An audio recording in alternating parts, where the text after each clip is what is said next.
à tous, bienvenue devant cette vidéo sur la conjugaison anglaise. Aujourd'hui, je vous parle du Present Perfect. Le Present Perfect a besoin dans sa construction d'un auxiliaire. Pour lui, cet auxiliaire sera have. C'est l'auxiliaire qui portera la flexion, c'est-à-dire qu'il sera conjugué au présent. On fera suivre cet auxiliaire par le participe passé du verbe. Par convention, on code le participe passé en pour le différencier de la forme passée.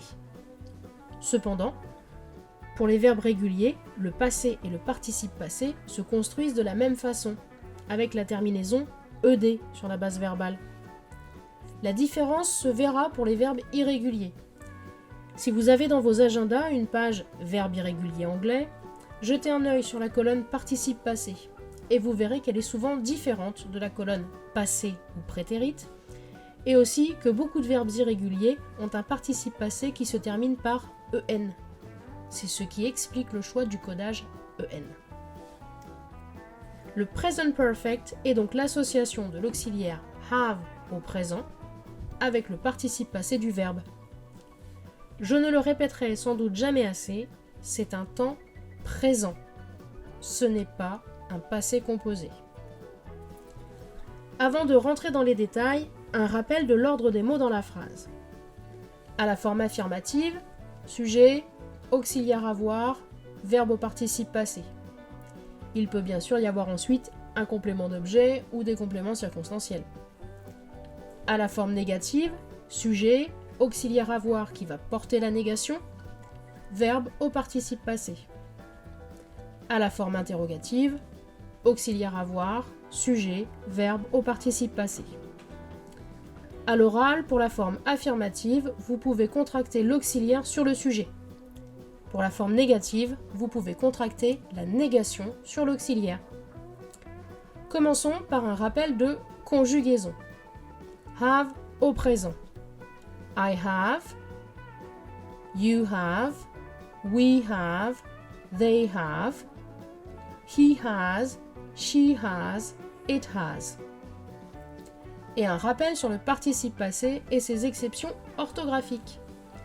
La terminaison du participe passé est donc pour les verbes réguliers ed, qu'on ajoute à la fin de la base verbale. Quand le verbe se termine par un e, il n'est pas nécessaire de doubler le e. Quand le verbe se termine par une voyelle ou des voyelles, puis une consonne seule, il faudra doubler la consonne pour garder la prononciation du son voyelle. Quand le verbe se termine par une consonne puis un y, le y devient i. Alors, à la forme affirmative, prenons la phrase « I have told you many times ». On observe un fait passé, de dire quelque chose plusieurs fois, et on sous-entend une conséquence présente. Par exemple, ne pas le répéter. On peut renforcer le sous-entendu avec l'ajout d'un adverbe. I have already told you many times. Je te l'ai déjà dit plusieurs fois. À la forme négative, prenons la phrase You have not arrived. Le fait passé observé, c'est ne pas arriver. On sous-entend la conséquence dans le présent qui est ton absence.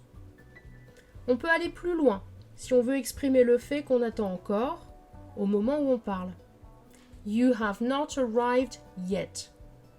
Tu n'es pas encore arrivé.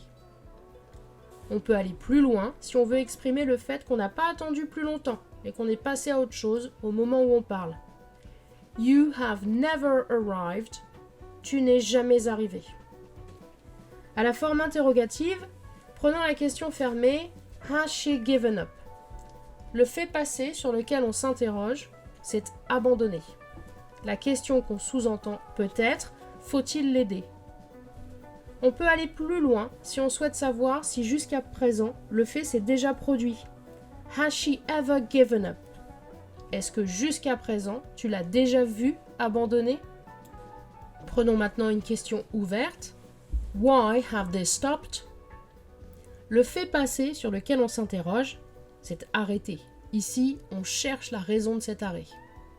Ce qu'on sous-entend, c'est que quelque chose n'est pas terminé, ou par exemple que je ne comprends pas ce qui s'est passé. Passons maintenant à une construction de phrase qui demande l'utilisation du present perfect. For. Représentons le temps par une flèche qui va vers la droite. Plaçons sur la flèche du temps une bulle qui symbolise le moment où on parle. La phrase prononcée est I have waited for 10 days. Je représente le fait passé sur ma flèche du temps en rouge. Ce fait, c'est attendre, to wait.